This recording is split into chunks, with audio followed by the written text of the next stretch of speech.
And good morning, good afternoon, everyone. This is Tech for Senior for April 7th, 2025. This is episode 261. We're getting up there. We're in our sixth season. I'm Hewie Poplock, and I'll be your host today.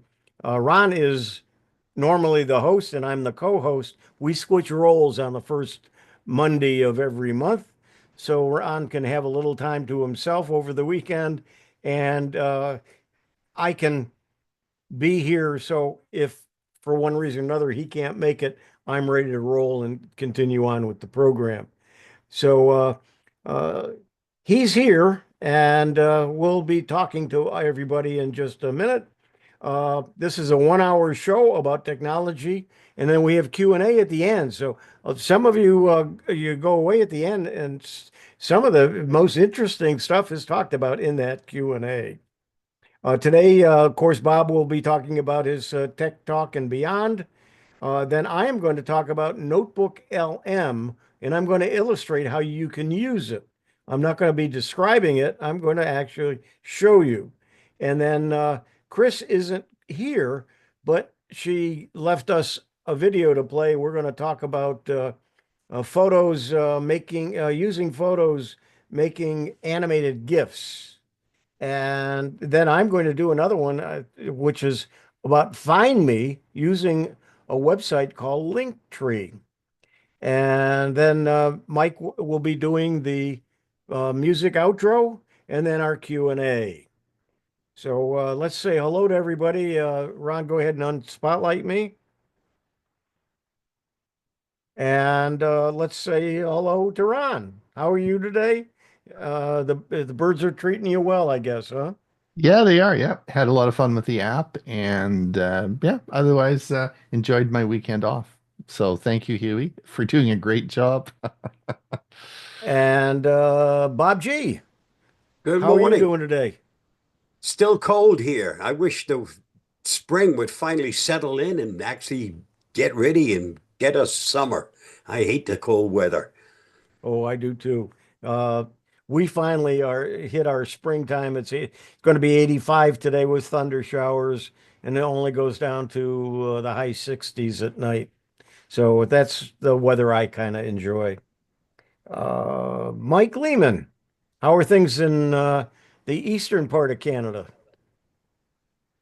Things are great here. We got a nice sunny day today, starting to warm up a little bit. Maybe spring is going to come now. We're not sure yet, but we got our fingers crossed. Okay, and Bill's in Oklahoma City. How are things out in Oklahoma, Bill?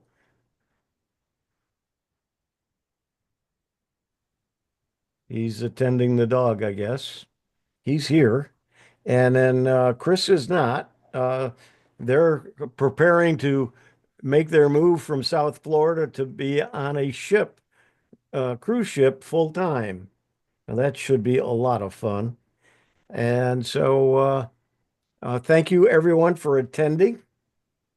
And let's see what else I need to talk about today. Oh, the premiere videos, our educational videos, are going to be converting audio cassettes to digital. That was done by Ray Baxter, and that should be interesting. And you probably don't remember it from last year. And then underwater photography, Chris is going to be talking about that. And I'm going to be talking about a utility a lot of you use and a lot of you don't, but you might be interested in it. It's called Bellark. So that will be coming up on the next half hour, not this half hour. And you'll be able to see all of those. Those are reruns from a year ago, but we have so many videos that we like to share with either new people or those of us who are our memories aren't what they used to be. It's like watching them brand new. So we'll be doing that. And let's see, we're going to start a little bit early, so we may uh, have more time for Q&A. So Bob, go ahead.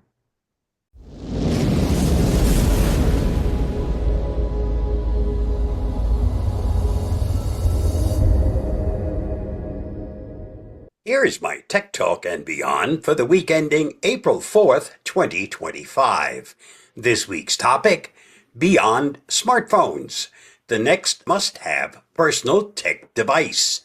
Smartphones have been our constant companions for over a decade, running our daily schedules, connecting us to friends, and even helping us order dinner with a single tap. But tech evolves at lightning speed.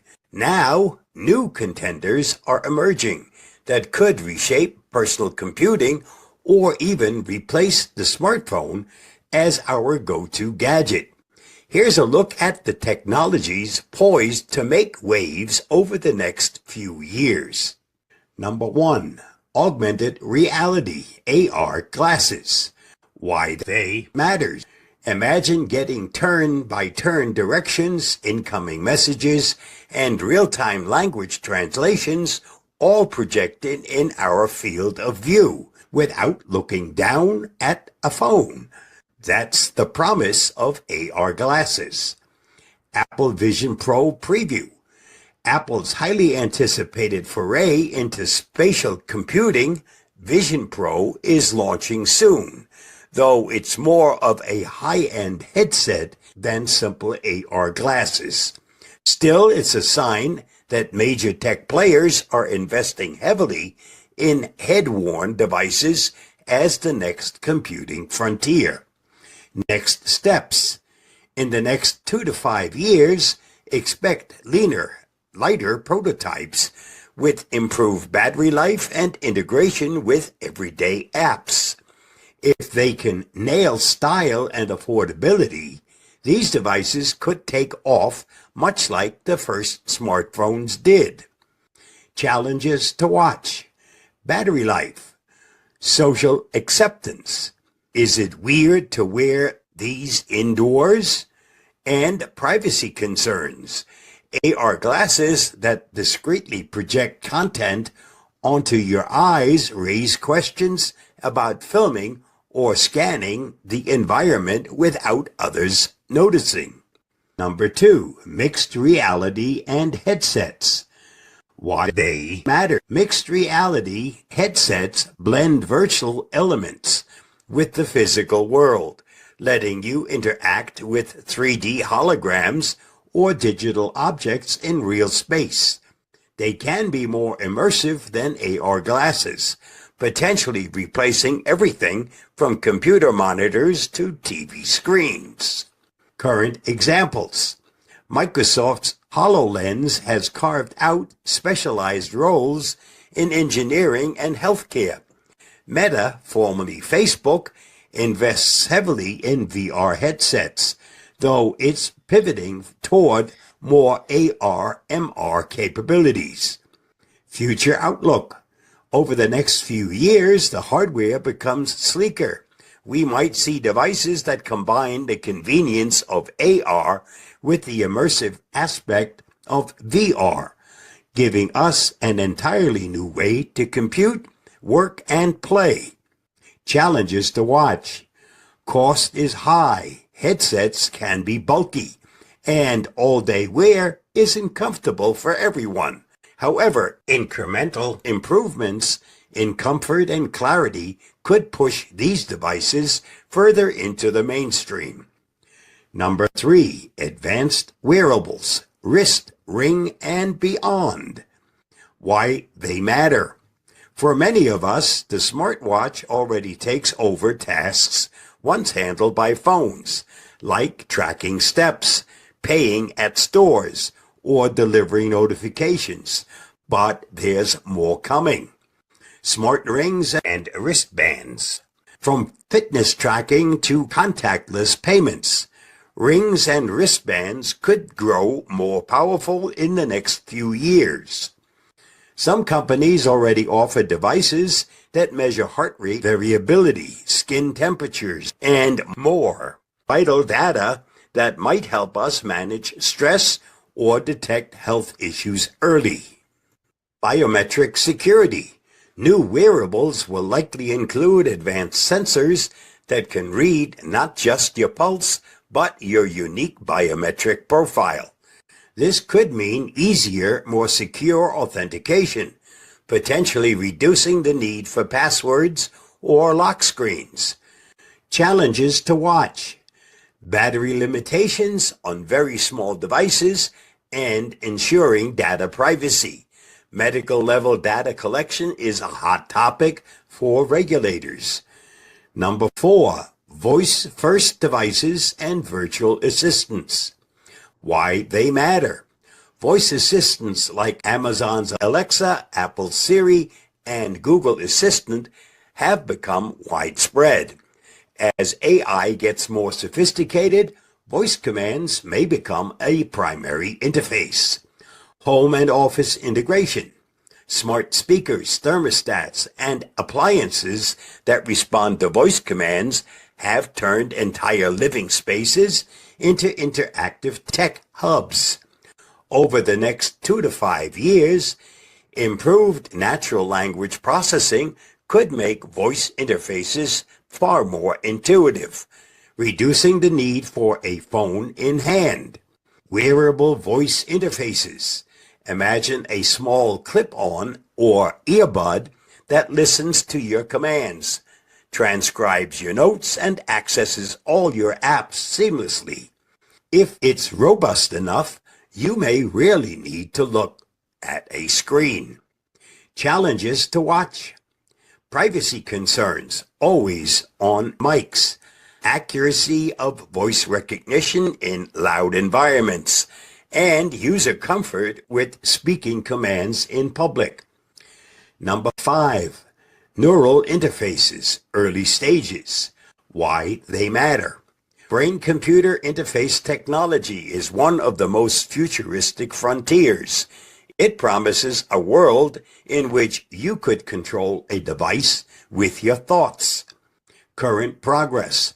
Companies like Neuralink have demonstrated prototypes that help people with severe paralysis control computer cursors or robotic limbs. While widespread adoption is still several years away, the tech is quickly evolving. Future potential. Initially, BCI devices might offer hands-free control for AR/VR experiences. Think typing a text or navigating menus mentally. In the 2 to 5 year range, we'll see more clinical and experimental trials, but mainstream use is likely further out. Challenges to watch. Invasiveness, surgical versus non-surgical, regulatory hurdles, ethics, and the fact that it's still very much in early R&D phases. So which device will win? The truth is, there may not be a single smartphone killer anytime soon. Instead, we'll likely see an ecosystem of devices, some worn on the head, others on the wrist, others perhaps embedded in clothing, that collectively reduces our dependence on traditional smartphones. AR glasses might handle visual tasks. A smart ring or watch could monitor health and handle payments, and AI assistants could manage calls, texts, or scheduling through simple voice interactions. This interconnected approach could become a new normal in the next few years, blending our digital and physical lives more seamlessly than ever before. Conclusion: the smartphone won't disappear overnight, but its role as our all-in-one device is starting to feel less certain. From sleeker AR glasses to biometric wearables, the next wave of personal tech could be more diverse, more immersive, and more integrated into our daily routines than we ever imagined. As these gadgets mature over the next 2 to 5 years, keep an eye on incremental breakthroughs in comfort, affordability, battery life, and user-friendliness. Stay safe, stay secure, and realize that any one of these innovations might just transform what we consider our must-have personal device. Did you know mosquitoes have a measurable and clear preference for people with type O blood? Universal donors are those with an O negative blood type. In the United States, the name for the letter Z is pronounced like Z, but in the rest of the English-speaking world, it is pronounced like Z.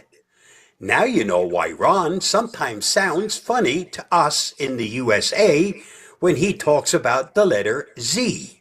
Z for you and me here in the USA, Z for all others far away.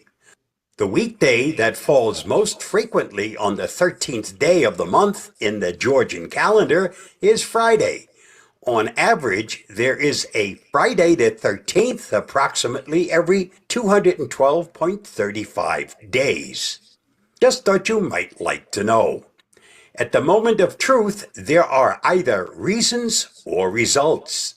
Thanks to Chuck Yeager. A successful marriage requires falling in love many times, always with the same person.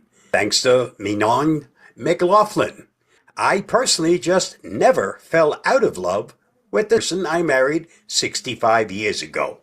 That's a wrap for this week's Tech Talk and Beyond. Stay safe, stay secure, and I'll see you again next week. Bye-bye, and thanks for reading, watching, and listening. Ron, Bob, those items that you talked about are just, I can't wait. I'm just amazed at all the things and the advancements that are coming so quick now that we're going to see a lot of changes. I hope I make it a few more years because I'd like to see them. All right. A reminder that on Thursdays, if you want to keep up with a lot of those items that Bob talked about and other ones too, join us for Tech for Senior Live on Thursdays on either YouTube, Facebook, or Instagram. It ran away from me because I don't use it enough. Anyway, all three of those are, you can reach us and watch us on Thursdays and leave comments and we will answer them. So by all means, join us this Thursday and keep up with it. Go to the Tech for Senior Facebook page. Okay, time to move to the next one and make sure I get the right one.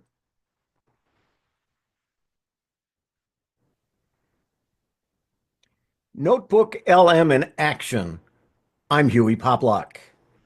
Exploring online communities with AI-powered research. In this digital age, research isn't just about collecting information. It's about organizing it, making sense of it, and turning it into insights. This is where Notebook LM comes in. Developed by Google, Notebook LM is an AI-powered research assistant designed to help users synthesize information from multiple sources, asking complex questions about their notes, and generate summaries, outlines, and new ideas, all within a single interactive workspace. Whether you're a student, content creator, or just someone exploring a new topic, Notebook LM can make research more efficient and meaningful. To demonstrate how Notebook LM works, we're going to walk through a sample research project on the topic of online communities and user groups. This topic is not only relevant to how we interact on the internet today, but also serves as a great example of how diverse sources, from academic articles and blog posts to forum threads and white papers, can be pulled together and explored in one place. We'll see how Notebook LM helps identify patterns, highlight key insights, and assist in drafting content based on what we discovered. By the end of this presentation, you'll not only have a clearer understanding of how online communities function, but also how you can use Notebook LM to deepen your research to any topic that sparks your curiosity. This is my Notebook LM. We're going to tell it to discover some articles. We could upload sources, but we're going to tell it to go ahead and discover from an input that we're going to give it. And it's going to ask, what are we interested in? And this is what we're going to put in there. The history and the importance of computer user groups. What's their future? And I hit submit. It now goes out and finds articles and does the research for me. It's going to pick out a bunch of articles. I can either accept them or not. I'm going to accept everything that's there, and we're just going to tell it to go ahead and import.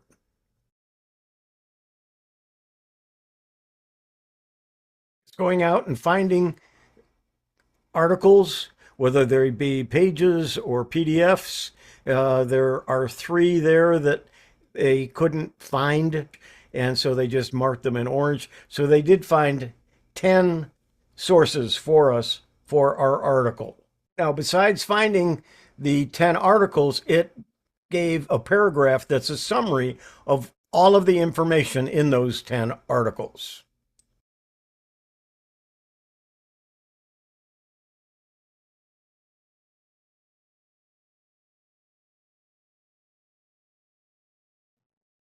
I wanted to ask it some more information to fill in what I thought was missing. So I said, what were some of the important computer user groups? And it added more information for me. I looked over the information that it gave me, and then I wanted a little bit more, so I started to type in. I then asked it, what role did APCUG play in the user group movement? It then popped up with more information for me, answering my question. The numbers in the gray circles indicate the source the information is from. Then I asked if APCUG was still active. This is the information it gave me back, saying yes, it was. I clicked on the timeline button, and it gave me a button that I pushed, and then it shows me the detailed timeline of events. I came across an article on the web that I wanted to add into my sources. So what I did is I copy and pasted it, and then it added it to the list of sources. So now we have 11 sources there.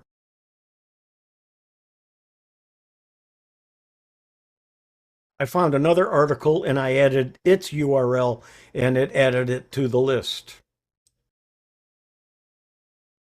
I also added the About page on the Sarasota Technology User Group website.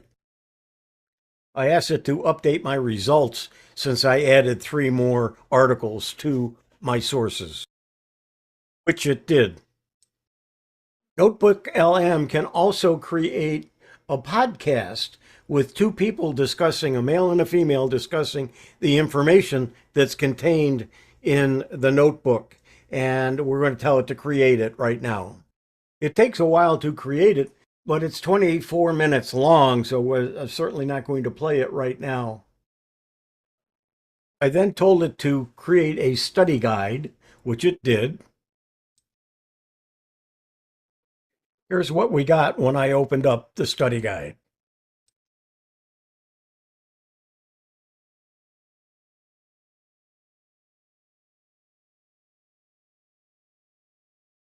There's also a briefing guide you can click, and it creates a note.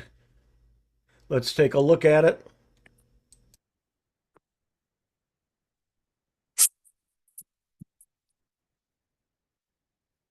Mind map is a visual tool used to organize information, ideas, or concepts around a central topic. It's like a diagram that starts with one main idea in the center and then branches out into related subtopics. which can further branch into smaller details. And mind map is a part of Notebook LM. While a mind map really isn't part of this research project, we can demonstrate what a mind map would look like for this. And by clicking in various spots, you can see that it extends and expands as we go. We can expand that mind map one more level. We'll take a close look at the different topics. We'll click on one of them, and it will then give us a more in-depth view of that particular item. We're able to read what some of that information is. We're expanding the information and research to the notebook that we're working with and expanding it and adding more information that'll be relevant in our final report. As you can see, Notebook LM has given us a great amount of information that it has gleaned from the various articles and the various buttons that we have pushed to make a lot of information available to us that'll be relevant to our ending document. I'm giving you a chance to read a little bit of the information that it found in that one piece of the mind map. The site notations are an important part of Notebook LM. By clicking on a number that's in the gray circle, it takes us to the citation, and then we can click on that citation and it will actually show it to us. It not only shows us the article, but it also highlights the area in which reference came from. Now it's time to finalize our article and save it. So let's take a look at what we do. First, we're going to come up with a prompt. Here is our prompt. Using all of the uploaded sources and notes, write a research-style article on the topic of online communities and user groups that's designed for a general audience who are new to using Notebook LM. The tone should be friendly, clear, and conversational, like you're explaining it to a curious group at a community meetup. Include an intro, key takeaways or trends, a few interesting examples, and a conclusion. Keep it engaging and easy to follow, avoiding academic jargon. Include section headings to help guide the reader. While I was reading the prompt to you, it created the entire article, including citations, and at the end of it, we can click on copy. Let's open up Word and then paste the article that we just copied right into Word and then save it. Our final research article is 3 pages in Word with highlighted areas like we asked, and it formatted well for us with a conclusion at the end. Notebook LM does save our information, so if we go back another time to that particular notebook, all of the information is there, and we can continue or make changes to what we want to do. Let's take a look at the final document and some excerpts from the podcast that was created using Network LM. The typical structure involved regular monthly meetings and those informative newsletters. The meetings offered a wide range of benefits. Presentations by vendors showing off new hardware or software, raffles, always popular. Always. Specialized interest groups, access to early bulletin board systems, BBSs, which were sort of the precursors to online forums, shareware libraries on floppy disks, and even larger regional events like Trenton's Computer Fair. Nerds finding nerds. Yeah. And they were generally known for being welcoming to newcomers, no matter their level of technical expertise or background. You didn't have to be a wizard to join. But it's interesting that the Association of PC User Groups, APCUG, still exists as a resource for the remaining groups. It was founded way back in 1986 to help improve communication between the different groups. APCU continues to offer workshops, a speakers bureau, and newsletter articles, showing that the core spirit of these groups hasn't entirely faded away. And there are still some long-standing groups out there, like the Toronto Pet Users Group and Washington Apple Pie, which makes a strong case that the future of community is undeniably online. And they present some compelling reasons for this, building on everything we've discussed. The most obvious one is that online communities completely break down those geographical barriers that were inherent in the old in-person user groups. You can connect with people who share your specific, maybe obscure interests, no matter where they happen to be in the world. Your tribe is global now. And this evolution is constantly being shaped by trends like hyper-personalization, the increasing role of AI, and underneath it all, that fundamental human desire for connection, whether it happens face-to-face or through our screens. I am Hewie Poplock. This has been Notebook LM in action, exploring online communities with AI-powered research.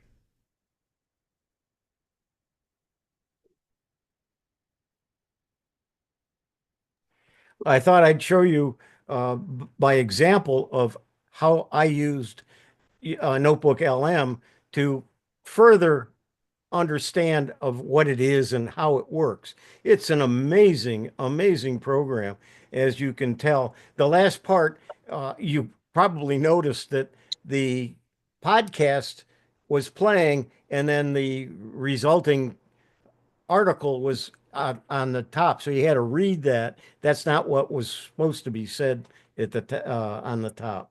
Or Huey, that's just amazing. That's truly amazing stuff. I'm blown away by it. It's now you have your article for the Saturday newsletter, right? Yeah, absolutely. And it's just fantastic on how it can just bring everything together and simplify any kind of a research. It's not for that one particular article like you and I talked about earlier, Ron. With one article, you can then just use a chat GPT or one of those. Since June. Somebody's last year. got something going Hey, here. how's it been? I like it. I like it. They talk about Okay. All right. The other thing, Huey, just before you went, there was an announcement, an article that came out this morning that just as we speak, have made a change to it. And Notebook LM will now be able not just to look for articles, but it will be able to go out and search the internet, not just for articles, but be able to search all data for the information and bring it back and put it in. Unbelievable. And that's going to be rolling out this within the next week. Yeah. So, yep. It's just and they're going to make it better and better. So it is an amazing program. All right, let's bring Chris on board here. And could I mention one thing about Notebook LM? Go ahead, because I'm about to push the button here. Make it quick, and you You demonstrated it going 100 miles an hour. It can be used very simply. For example, I uploaded my Honda user manual and a couple other manuals from Honda up to a project. And now I can ask any little detailed thing about how to use the Honda, how to retract the sunroof, for example, and you get an instant answer from it. That's a good use of it. Thanks for giving that. And we'll get started right now with our next item. Today, I want to show you a little bit about making animations, also known as animated GIFs or GIFs, however you pronounce it. Animations are just so much fun. And you know, it used to take a very skilled computer operator in order to make them. And now with Google Photos, it's just so easy. I want to start from scratch with a very simple example. So I'm going to take a couple photos of Jim. First, I just take a photo. Now I ask you to lower your chin just a touch. Okay, so I have two photos of Jim with his chin in a different position. Now I also want to take a motion photo of him. And in case you don't know how to do a motion photo, this is on a Samsung. On iPhone, it's called Live. On Samsung, it's called Motion. This icon right here, motion photo on, tap it again, motion photo off. So I'm going to tap motion photo on. All right. Now I'm going to ask Jim to pretend like something just really surprised him and say, wow, and I'm just going to take a photo, but it'll be a motion photo. Wow. Okay, now we'll see how that worked. So now I'm going to show you on my phone in Google Photos. Here are those 3 photos I just took. Here are the 2. And I'm going to make an animation out of those 2. All you do is select them. Select the one by touch and hold, then add the other one to the selection. I have now selected 2, and I tap the plus, add to, animation. So now, if I say, do you love me? Oh, yes, I do. All right, now let's take a look at this one. It looks like just a photo, right? But it is a motion photo. And if I play it, Wow. now I can turn that motion photo into an animation. This is something only available on the Android. The other one is available on Android, iPhone, and web, but this one is just Android. All I do is swipe up and then find the option for export and GIF and export, and it takes that motion and puts it into an animation. Wow. So, I could add that to an email or a blog post anywhere that I wanted something to show up that says, wow. So to review, creating animations with Google Photos, there's 2 ways. Either using multiple photos, and I only used 2 in that one, but you can go up to 50. So for example, here, when we lived in an RV and traveled all over the country, we would always take a picture of the state sign. So I love having just this animation that just goes through, boom, boom, boom, all these state signs. That is a point, however.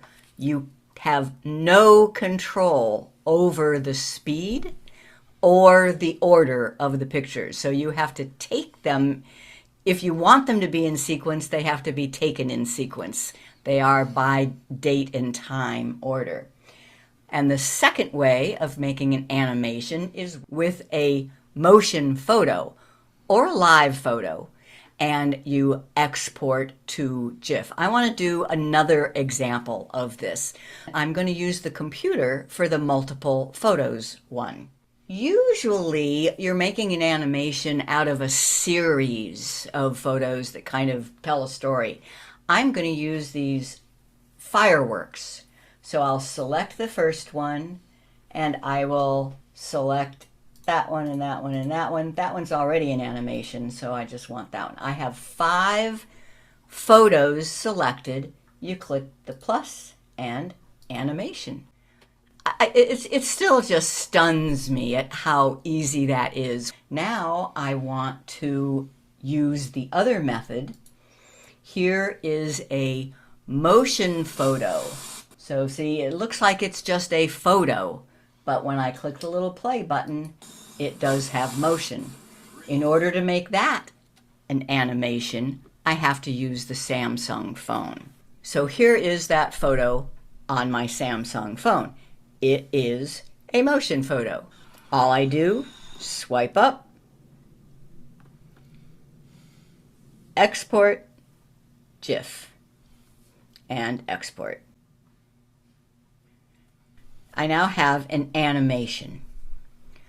So what are these good for, other than just being fun? Well, that's absolutely the main thing, is that they are fun.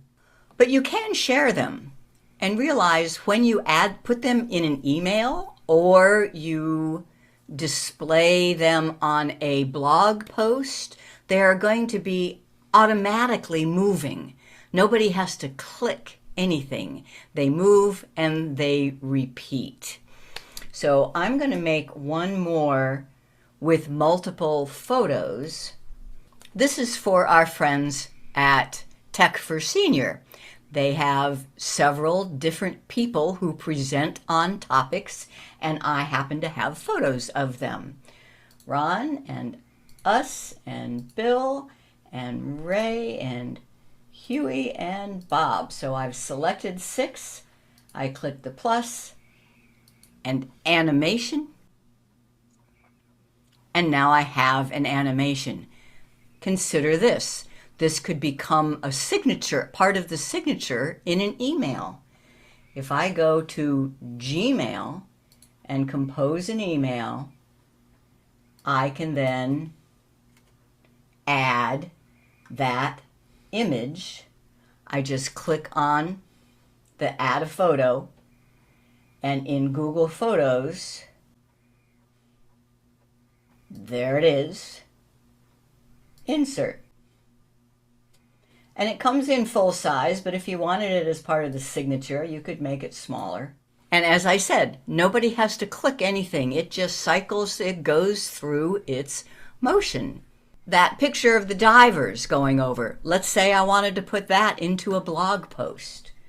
I can go to my blog using Blogger or WordPress, and I can add an image.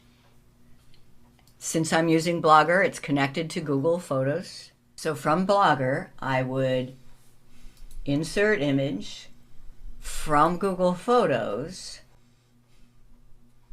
There is the animated GIF and insert. And if I save it, or you can see right here. So it just starts playing. So it doesn't have to be a video that somebody has to click on play, and it'll just go over and over, and I think it's so much fun. You could use this for stop motion animations. So I have my little stuffed pelican who sits in a tree. I set my phone up on a little tripod so that it would be the exact same shot each time, and I moved him around and put his wings out. Is that fun? Now, the last kind of animation you might want to make is from a short video. So you want to turn a video into an animation. You can't do that in Google Photos, but Clipchamp makes it pretty easy. If you want to learn more about Clipchamp, it's free from Microsoft. It was our Fun with Photos episode 21 where we taught about that. So I go to Clipchamp, and you need to sign in with a Microsoft account, and then create new video. Import media.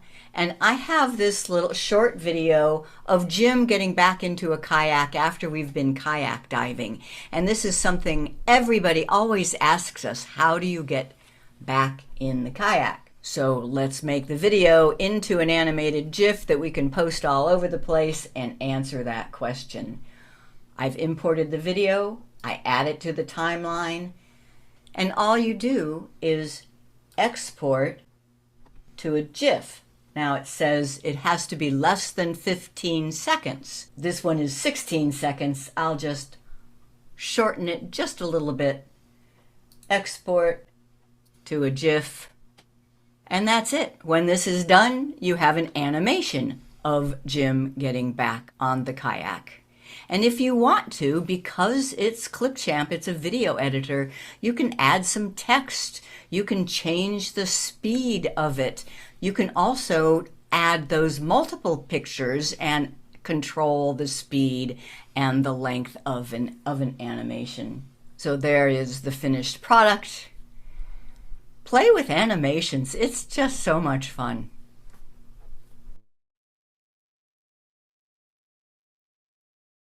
Thank you, Chris.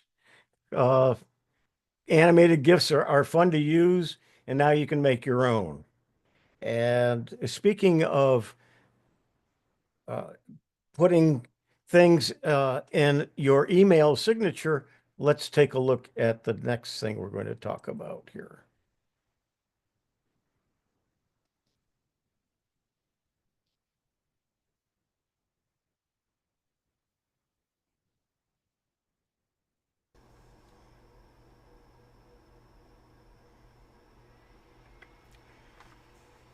Find me. I'm Hewie Poplock. Often people come up to me and say, Hewie, how do I find you on the web? Or where's your website? Or where can I find a video?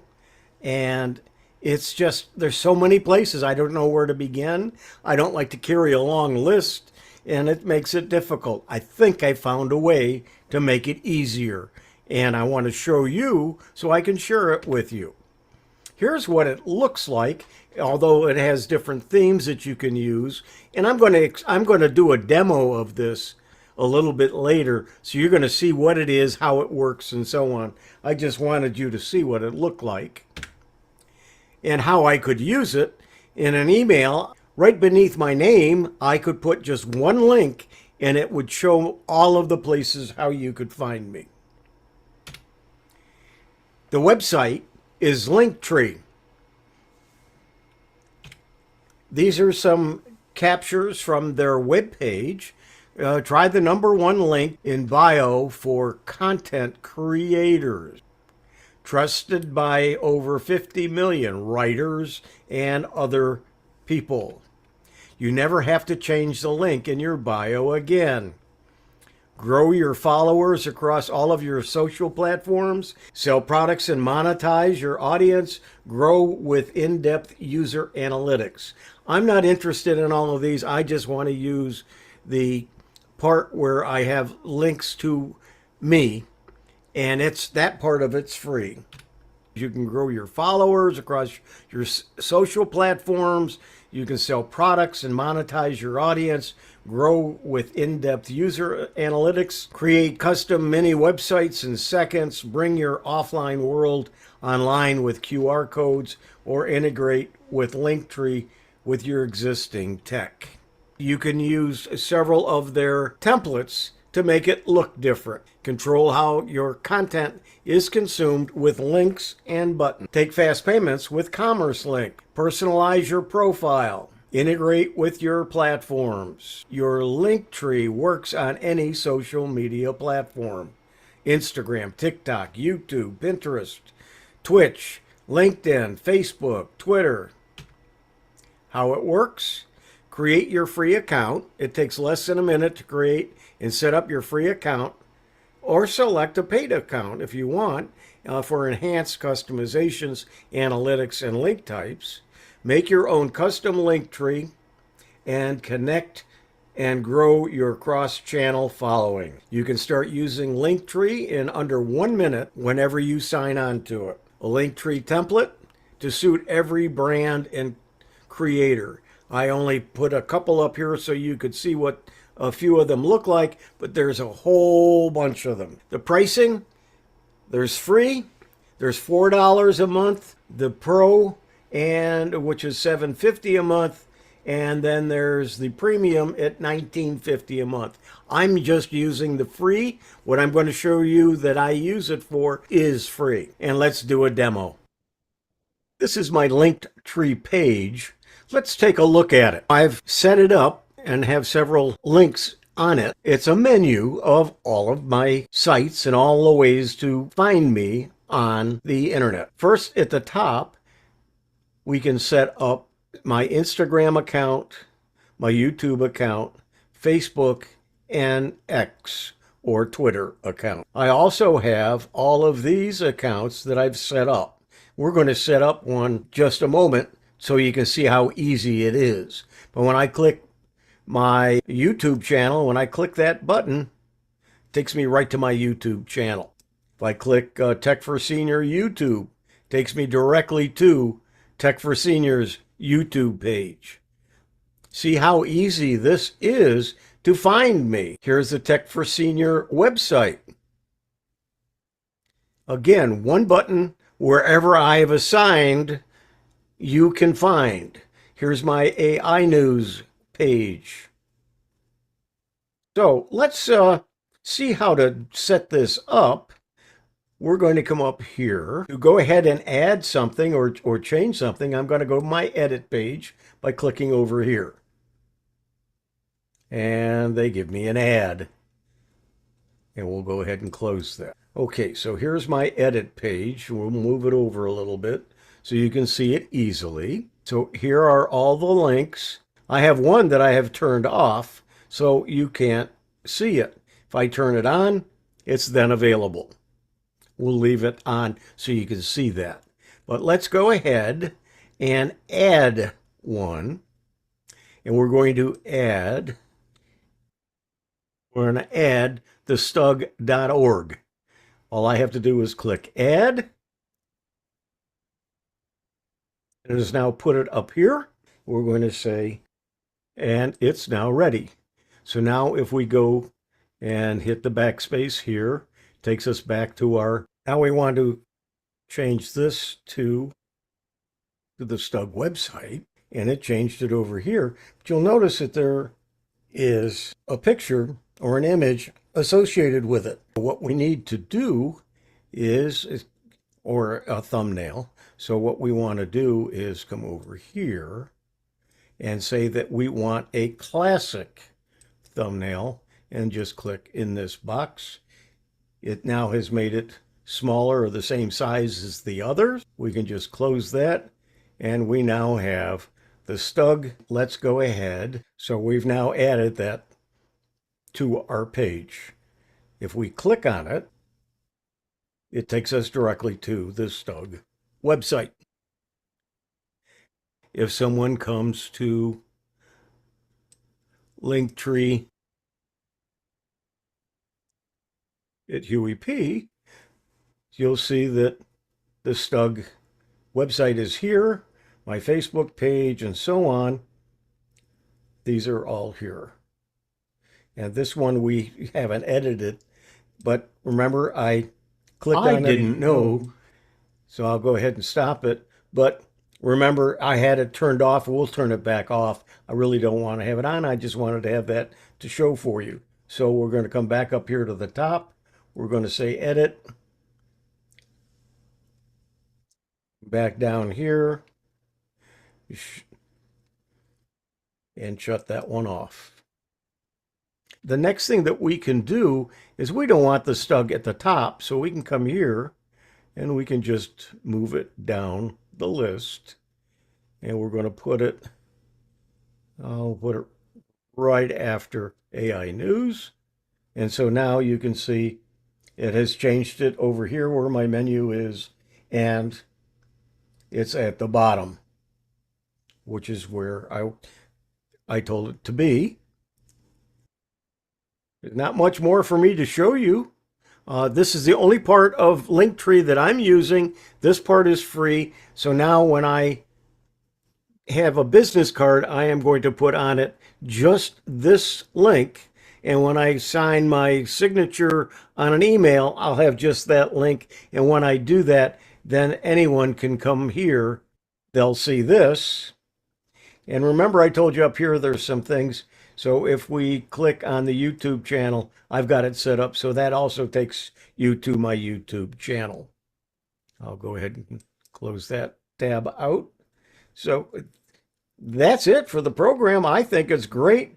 I'm going to be able to use this and put it anywhere. If I want to add some more, I can. If I want to take one off. So forever, I can just say to somebody, here, go to Linktree/HewieP, and you will see all of the places that I want you to find. You can find my YouTube channel, my website, the WinSig website, the WinSig YouTube channel. So it's all here in one spot, and all I have to do is press on a button. This has been Linktree, how to find me. Interesting program.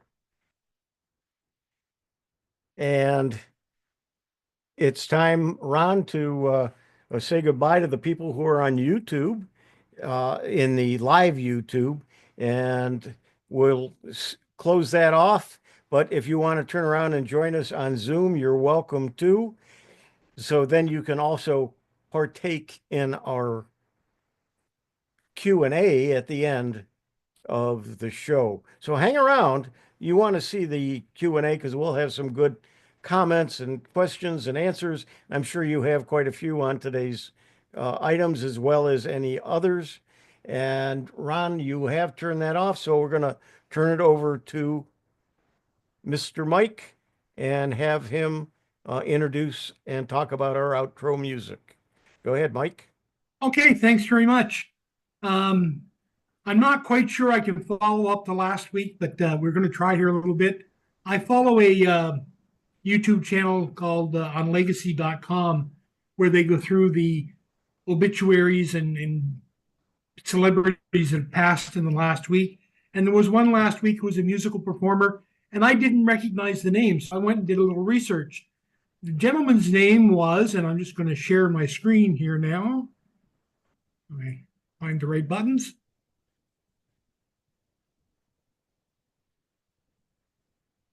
Johnny Tillotson. He was born on April 20th, 1938 in Jacksonville, Florida. He was an American songwriter, singer who achieved considerable success in the 1950s, particularly the early 60s. He's known for his smooth tenor voice, his ability to cross over between pop and country, and adult contemporary music. 2025 at age 86. His career began early as a child. He sang on his father's country music radio show while studying journalism and communications at the University of Florida. He continued to perform and gain recognition, eventually landing a record deal with Cadence Records in 1958. His first single, Dreamy Eyes, was released in 58, but it wasn't until 1960 that he achieved major stardom with, and I'm sure everybody knows this tune, Poetry in Motion, which reached #2 on the Billboard Hot 100 and #1 in the UK. This marked a string of hits for Tillotson throughout the early to mid-60s. A versatile artist, he penned many of his own songs, including It Keeps Right On Hurting, which became a major crossover hit in 1962, reaching top 5 on both the pop and country charts and earning him a Grammy nomination. He also had success in covers with other original compositions. His music was characterized by melodic content and his sincere vocal delivery. He appealed to a wide audience, contributing to growing popularity of country music within the pop market. He also appeared in the 1963 film Just for Fun and sang the theme song for the 1965 television show Gidget.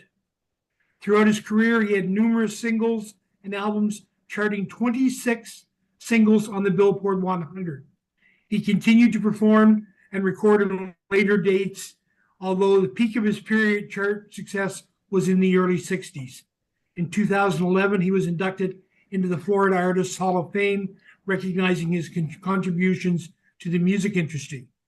So the piece I've selected to feature today is that first #1 hit, Poetry in Motion, but he had others too, like Send Me the Pillow You Dream On. I mean, there were a lot of tunes, and for someone I'd never heard of before, but I certainly knew his music. So Ron, if you'll play the clip now with the music, we'll go to that one. Oh, that's great. And that's just a touch of what I'll be doing with my seniors group here tonight when I have him as a featured artist. Appreciate that. That was great music. A lot of good memories. At this time, we're going to switch over and do our Q&A.